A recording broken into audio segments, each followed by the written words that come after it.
The neighborhood had changed in the past 20 years. Young families had moved out, retirees had passed on, and a quiet loneliness settled into the streets like fog. Still, Elaine Maynard remained, a relic of another era. A retired English teacher from Allenville High, she was known for her soft voice, gentle demeanor, and fiercely protective love for her only son, Dennis. Elaine had once had dreams of traveling. After her husband, Richard, died of a heart attack in 1992, she'd thought about moving somewhere new. But Dennis had been only 4 at the time. She couldn't bring herself to uproot him, so she stayed. And then she stayed longer. Decades passed. The years had folded in on themselves, and eventually, her world became one narrow corridor of purpose. Dennis. Dennis Maynard was a strange boy from the start. Neighbors recalled him as shy, always a little too quiet. While other kids played baseball in the cul-de-sac, Dennis would sit on the curb drawing cryptic pictures in his notebooks or digging in the dirt for bugs.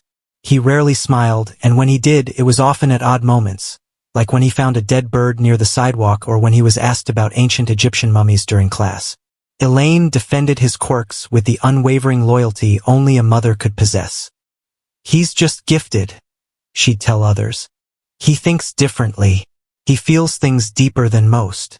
When school counselors expressed concern about his lack of social engagement, she dismissed them as judgmental. "You just want him to be like every other loud, pushy kid," she said once. But he's sensitive. Dennis's behavior became more reclusive as he grew older. By his early teens, he had already shown signs of deep social detachment. He had no close friends, avoided eye contact, and began to express a fascination with death and decay. One teacher remembered how he once wrote a short story from the point of view of a corpse that didn't want to be buried. At 16, Dennis stopped attending school altogether. Elaine claimed he was being homeschooled, but no one ever saw any books. The truth was, Elaine had given up trying to push Dennis to do anything he didn't want to. The house became his fortress. He rarely left, save for midnight walks to the 24-hour gas station down the block. Most of his world existed inside his room, behind a locked door and heavy curtains. The glow of his computer screen was the only light many neighbors ever saw. Elaine provided for him without complaint. She cooked, cleaned, and did his laundry even into his 30s. Despite the whisperings of neighbors who called him the man-child, she never expressed regret. "He's just not like other boys," she'd say. "God gave me a unique soul to care for." There was something both touching and tragic in the way Elaine protected him, something that would later be re-examined in courtrooms and psychiatric evaluations. She'd tell people proudly that Dennis never drank, never did drugs, never got into trouble with the law. But in shielding him from the world, she also kept the world from seeing what was really going on inside that house, and inside her son's increasingly fractured mind. She rarely invited anyone over. She said Dennis didn't like guests. "Too much energy overwhelms him," she explained. The walls inside the Maynard house slowly became soundproofed not just physically, but emotionally. Isolation hardened. Decay began to set in, not in the form of dirt or disrepair, but in the slow erosion of reality. By 2022, Elaine was in her late 60s. Her once dark hair had grayed and thinned, her knees ached, and she'd stopped going to her weekly book club. Dennis, now 35, had not held a job, not made a friend, not gone on a date. He spent his days reading about embalming, preservation techniques, and obscure Reddit threads on forever family bonds. He didn't want to let her go. He'd never wanted her to go. Elaine, ever the mother, still believed she could save him. But in the end, her love became his reason for never letting go, even after death. Dennis Maynard never saw death as an ending. To him, it was more like a transition, a doorway perhaps, but not one to be feared. Unlike most people who shuddered at the thought of decay, Dennis was drawn to it. He studied it. He admired its permanence. Long before the horror inside the Maynard house came to light, there were clues, scattered pieces of a darkening puzzle. By age 19, Dennis had become fixated on post-mortem photography, a practice popular during the Victorian era. He scoured antique books and obscure websites for old images of dead children posed in lifelike positions, propped up with their grieving families. Death photography, he called it with almost academic pride. To Dennis, these portraits weren't macabre. They were beautiful. Proof that love didn't have to end just because a heart stopped beating. He began collecting them. At first, they were just digital files on his hard drive. Then he started printing them out, framing them. His bedroom walls were covered in silent, stiff faces, families embracing their recently deceased, their eyes glazed but open, their cheeks powdered to simulate life. It disturbed Elaine at first, but she said nothing. It was a phase, she convinced herself. Just like when he had gone through his taxidermy obsession, or the summer he had become consumed by Egyptian burial rituals. Dennis wasn't interested in the spiritual aspect of death. He didn't believe in God, didn't talk about heaven or souls. What fascinated him was the aesthetics of preservation, the idea that with the right tools, the right chemicals, maybe even the right lighting, something dead could be made to appear. Not quite alive, but not quite gone either. By his mid-20s, Dennis's obsession had become immersive. He joined online communities dedicated to memento mori, post-mortem art, and amateur preservation. One disturbing message thread showed Dennis exchanging information with a user who claimed to have preserved his dead cat using formaldehyde and polyurethane resin. Dennis responded with unsettling enthusiasm. Do you think that would work on a person? Hypothetically, of course. He collected books, thick forensic pathology texts, funeral science manuals, and guides on historic embalming methods. He even practiced preservation on small animals he found dead near the woods behind his home. Raccoons, birds, a stray cat once. He'd skin and preserve them in his makeshift lab in the basement using tools he'd bought online under the pretense of being a hobbyist taxidermist. One delivery driver remembered dropping off several containers marked formalin substitute and tissue hardening compound to the Maynard home. Elaine signed for the packages without asking questions. She never asked about the smells coming from the basement either. She didn't want to know. Dennis's obsessions also played out in his online presence. He maintained several anonymous accounts where he posted long, rambling thoughts on post-death companionship. One blog entry read, "Death is not the thief. Time is. If you could stop time, preserve someone exactly as they were the moment before they slipped away, you wouldn't have to grieve. You wouldn't have to say goodbye. You could love them forever." Buried among Dennis's cryptic ramblings were other troubling entries, more personal ones. He often referenced a woman, only referred to as E. E is fading, he wrote in one post. I see her age every day. It's not right. It's not fair.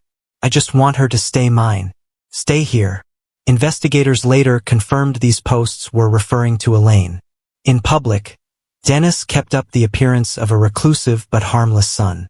He would sometimes accompany Elaine to the grocery store, trailing a few steps behind her like a silent shadow. He never spoke unless spoken to. Cashiers often noted how closely he watched his mother's movements, like he was memorizing them. But his fascination with death wasn't just academic anymore. It had become emotional, personal. He didn't see Elaine simply as his mother. She was the only constant in his world, the only person who had ever loved him, tolerated him, shielded him. And the idea of losing her had become unbearable. Around Christmas of 2022, Elaine developed a nasty cough that lingered. She dismissed it as a cold. Dennis, however, began researching symptoms late into the night. He asked her repeatedly if she was going to die. Elaine tried to reassure him, but the fear in his eyes didn't fade. Something had shifted. Her mere mention of visiting a doctor triggered visible anxiety in Dennis. He couldn't handle the thought of any change to their routine. He became clingier, more controlling. He started locking the front door from the inside and hiding the key. He insisted that they eat together every meal. He said he had nightmares about her vanishing. What Elaine didn't know, what she couldn't know, was that Dennis had already started planning. Planning for the day she would die. Planning for how he could keep her with him. Planning how he would make her stay. It happened on a Thursday, January 12, 2023. The kind of gray, unremarkable winter day where time seems to pause beneath the low, colorless sky. Snow had fallen lightly the night before, dusting the edges of the sidewalk and clinging to the corners of mailboxes. From the outside, the Maynard home looked still, quiet as always. Inside, a storm had been brewing. Elaine Maynard had made a decision. After months of persistent coughing, aching joints, and increasing fatigue, she'd finally scheduled an appointment with her doctor. She hadn't told Dennis right away. She knew how he'd react, but she couldn't ignore her health any longer. At 69, she wasn't invincible. Somewhere deep down, she must have felt the ticking clock growing louder. She waited until breakfast to tell him. They were seated across from each other at the small wooden table in the kitchen, as they always were. The same stained floral tablecloth, the same chipped coffee mugs, a pot of oatmeal between them, steam curling up like ghosts in the morning light. She spoke softly, gently, as if trying not to disturb a sleeping beast. "Dennis," she began, "I have a doctor's appointment this afternoon. Just a checkup." He didn't respond immediately. He kept spooning oatmeal into his mouth, chewing with slow, mechanical movements. His eyes never left her. She tried again. "I'm going to walk to Dr. Lynn's around 2. Shouldn't take long." Then came the silence. That long, stretched silence she had come to dread. When Dennis finally spoke, his voice was flat. "Why? I haven't been feeling well," she said carefully. "I just want to make sure everything's okay." "You're fine. I know you think so," she replied, trying to smile. "But I need to be sure." Dennis's spoon clinked into the bowl. "You're not going." "Dennis, it's just—" "You're not going," he snapped, slamming his hand down on the table. The bowl rattled. Oatmeal spilled. Elaine flinched. It was the first time he had raised his voice in years. "I'm not going to let them take you away from me," he continued, standing now, his thin frame trembling. "You don't understand. Doctors, they make people worse. They cut you up, fill you with poison. They'll ruin you." Elaine stood too, trying to remain calm. "Dennis, please. You're scaring me." His face changed. Panic mixed with something else, desperation. He stepped toward her, reaching out. No, I'm not trying to scare you, Mom. I'm trying to protect you. You don't need them. You have me. I'll take care of you. I'll keep you safe. Forever." Elaine's breath caught in her throat. She took a step back. "I need to go," she whispered. That was the moment something inside Dennis snapped. Later, forensic psychologists would describe it as a break from reality. A psychotic episode brought on by years of untreated mental illness, isolation, and obsessive attachment. But in that kitchen, it wasn't clinical. It was raw, sudden, violent. He lunged at her. Elaine screamed as his hands wrapped around her neck. She tried to fight back, clawing at his arms, kicking at his legs, but he was stronger than she remembered. Or maybe she was just too tired. She gasped, "Dennis, please." But her pleas only seemed to enrage him more. Tears streamed down his face as he muttered over and over, "You were going to leave me. You were going to leave me." Within minutes, it was over. Elaine collapsed to the floor, her body twitching once, then going still. The kitchen fell into silence again, the kind that felt unnatural, dense, eternal. Dennis stood over her, breathing hard, sweat clinging to his forehead. He didn't move for a long time. He just stared. It wasn't until much later, perhaps hours, that the horror of what he had done finally began to register. He dropped to his knees beside her, touched her cheek, whispered her name. He tried shaking her awake, tried begging her, but she was gone. And Dennis Maynard, man-child, recluse, self-taught mortuary hobbyist, did the only thing he knew how to do in the face of death. He picked up his phone and started taking selfies. In the hours that followed Elaine Maynard's death, a strange kind of calm settled over Dennis. He didn't cry. He didn't call for help. He didn't even try to leave the house. Instead, he walked slowly to his bedroom, retrieved his smartphone from the nightstand, and returned to the kitchen where his mother's body still lay sprawled on the cold tile floor. There was no panic in his eyes, no fear, only a quiet reverence. like a child walking into a cathedral. He knelt beside her, brushed a lock of silver hair from her face, and whispered, "You're still beautiful, Mom." Then he lifted the phone. The first photo he took was simple. Him and her side by side, her head resting against his shoulder, his arm draped around her. She looked asleep, peaceful, if not for the unnatural tilt of her neck. Dennis forced a smile for the camera. It didn't quite reach his eyes. Click. That was the beginning. Over the next 72 hours, Dennis took nearly 300 photographs. A grotesque, spiraling descent into delusion and depravity. To him, these weren't crime scene photos. They were mementos, love letters, art. He staged her in different outfits, dressing her in the clothes she wore for church, her old green nightgown, even a dress she hadn't worn in years. Each time, he would pose beside her like they were taking a family portrait. In some, he kissed her cheek. In others, he cradled her head in his lap. In one particularly disturbing series, he placed a birthday hat on her and lit a candle, pretending to celebrate. In nearly every image, Dennis was smiling. Authorities would later analyze the metadata of the photos. They discovered that he edited many of them, adjusting brightness, softening shadows, even applying vintage-style filters to give them a nostalgic Polaroid feel. In several images, he used a photo app to smooth the deadness from her eyes. In some, he blurred out the purpling skin. To Dennis, these were not images of death. They were his attempt at immortality. But the selfies didn't stop with photography.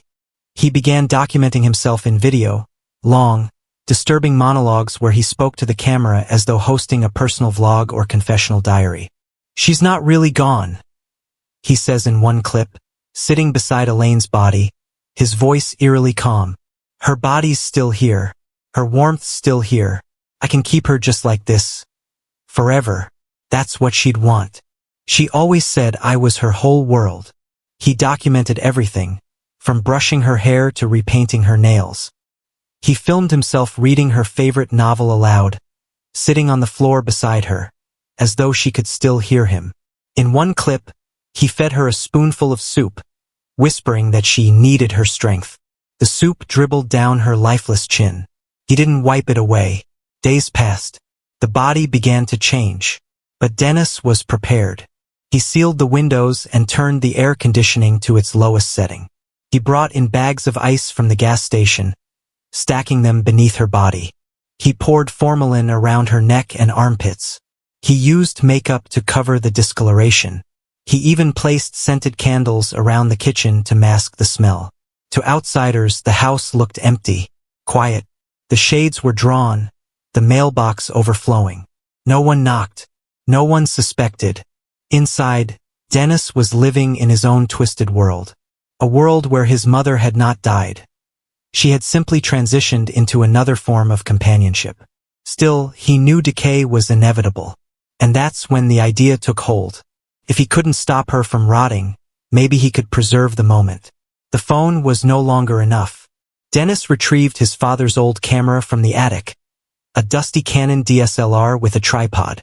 He set it up in the living room and began taking staged, high-resolution portraits. He moved her body carefully, gently.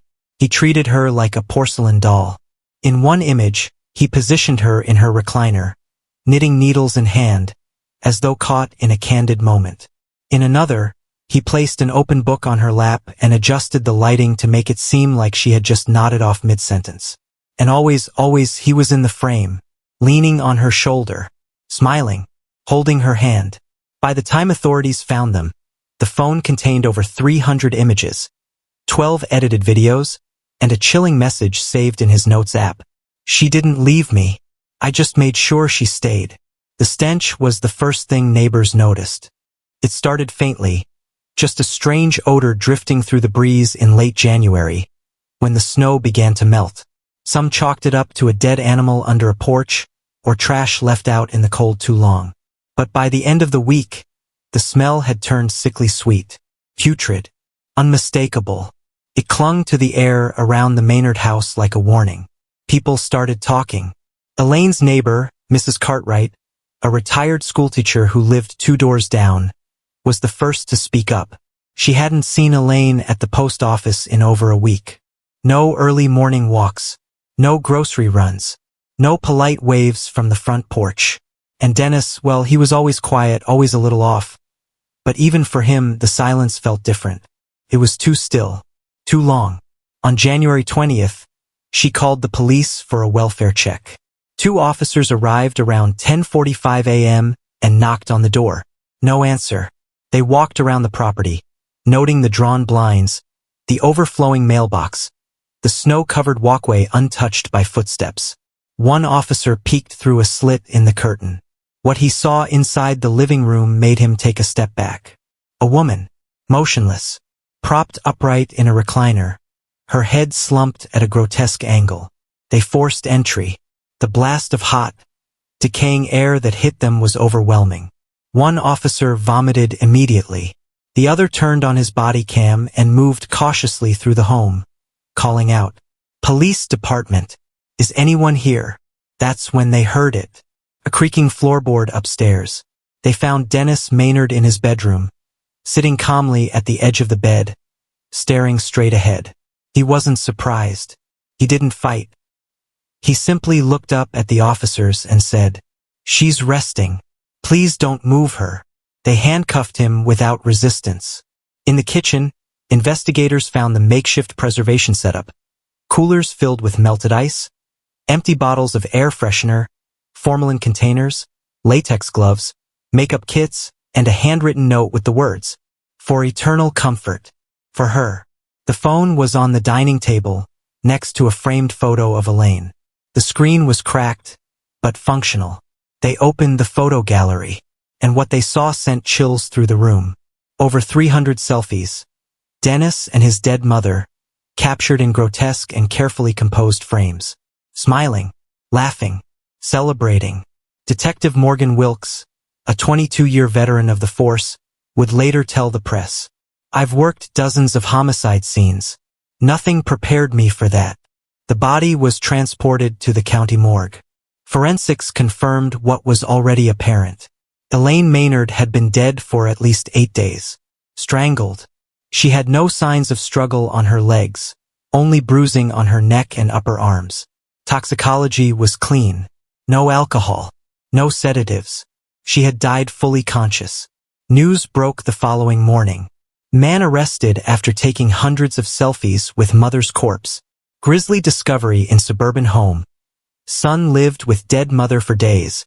She didn't leave me. Disturbing confession revealed in matricide case. The public was horrified, but they hadn't seen what detectives had seen. The meticulous photography, the obsessive video logs, the intimate monologues, the twisted tenderness, the sheer devotion buried under layers of decay. It wasn't just murder. It was worship. And Dennis Maynard had convinced himself he was doing it all for love. The interrogation room was cold, sterile and gray, with the faint buzz of overhead fluorescent lights. Dennis sat shackled at the wrists, his expression distant. He wasn't crying. He wasn't angry. In fact, he looked calm, peaceful, even as if he'd just returned from a long vacation. Across from him sat Detective Morgan Wilkes, a man known for his patience and intuition. He had reviewed Dennis's photos, watched the videos, listened to hours of the eerie monologues. He was prepared for anything, except, perhaps, for Dennis's unnerving serenity. "Do you know why you're here?" Wilkes asked gently. Dennis blinked, then nodded slowly. "You think I hurt her," he said. "But I didn't. I kept her safe." That set the tone. Over the course of 4 hours, Dennis unfolded his own twisted narrative. He spoke in long, dreamy sentences, recounted his childhood, his mother's voice, her perfume, her scrambled eggs every Sunday morning. He described their routines in loving detail, how they watched old sitcoms together, how she once told him he was the only man she could ever truly count on. To Dennis, these memories weren't just fragments of a life. They were sacred scripture. When asked about the night Elaine died, Dennis paused for a long time. His voice dropped to a whisper. "She yelled at me," he said. "She said she was tired. She wanted to leave. Said I needed to grow up. His lip trembled, but only for a moment. But I couldn't let her go. If she left, I'd be nothing. Detectives leaned in. So what did you do, Dennis? Silence. Then, I held her. I told her to stop. But she kept screaming. So I put my hands on her shoulders. I just wanted to calm her down. But she kept fighting. She wouldn't stop. He mimed the motion, his fingers tightening in midair. And then, she was still. No remorse. No tears. Just the facts as he remembered them, filtered through obsession and denial. To Dennis, it wasn't murder. It was preservation. He believed he had saved her from something worse. Detectives presented the photos. Do you know how many of these you took? Dennis glanced at the pile, smiled faintly. I didn't count. I just wanted to make sure I didn't forget. Ever. You dressed her up, posed with her, celebrated her birthday. Why? She loved pictures, and she looked so peaceful. I thought, maybe I could freeze time. Maybe if I just kept taking them, she'd still be with me. Wilkes pushed a little further. Did you plan this? Did you ever imagine what life would be like without her? Dennis's gaze darkened. I didn't need to, because I never planned on losing her. At that point, they had what they needed. Confession, motive, psychological profile. The footage from the interrogation would later be used in court and broadcast in limited form on several true crime documentaries. In every frame, Dennis appears tranquil, controlled, not deranged but deluded. A man who had lost the only person tethering him to reality, and in desperation, chose to recreate her, rather than let her go. Psychiatrists who evaluated Dennis shortly after the interview noted signs of dependent personality disorder, compounded by pathological grief and possible delusional disorder. Some suggested that he was experiencing a form of shared identity, having lived under his mother's dominance for so long that her death triggered a complete collapse of personal boundaries. But no diagnosis could excuse what he did next, what he documented, and how he turned death into a portrait gallery. His obsession didn't die with Elaine. It was just beginning to unravel. The trial of Dennis Maynard began 6 months after his arrest. The nation was still reeling from the headlines. The media dubbed him the Selfie Killer, a grotesque name that only scratched the surface of the story. Court TV stations. The courtroom buzzed. Cameras rolled. True crime forums lit up. Day 1. Dennis Maynard entered in a gray suit, calm and clean-cut. He nodded at the judge, his face unreadable. On the front row, his Aunt Margaret refused to look at him. ADA Rachel Greer opened strong. This isn't just murder. It's delusion. He didn't just kill his mother, he tried to keep her alive. The evidence stunned everyone. Photos and videos. Over 300 selfies with Elaine's decomposing body. He posed, smiled, sang to her. Audio recordings. He spoke to her corpse like she was still alive. One clip chilled the room. Say cheese for me, okay? Preservation attempts. Makeup. Chemicals. Sloppy but intentional. The confession. In a calm, detailed video, Dennis laid out his motives. Psychiatrists clashed. The prosecution said he knew what he was doing. The defense said he had a psychotic break. But Greer pressed hard. Why delete texts? Why lie to neighbors? Why block friends? He wasn't confused, he was covering up. The verdict. Guilty, second-degree murder, corpse tampering, obstruction. Sentenced 35 years to life. As he was let out, Dennis whispered, I just wanted her to stay. I didn't want to be alone. Then came the twist. Months later, the basement search. A neighbor's tip led to new forensics. Under concrete, they found a crate.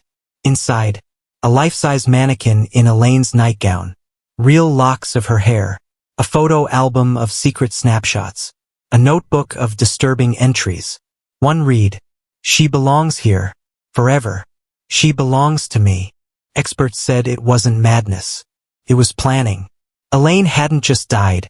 She'd been trapped in her son's fantasy. The house was condemned. The story became a case study, and Dennis still writes letters to her, sealed with, Forever yours, your son, Dennis.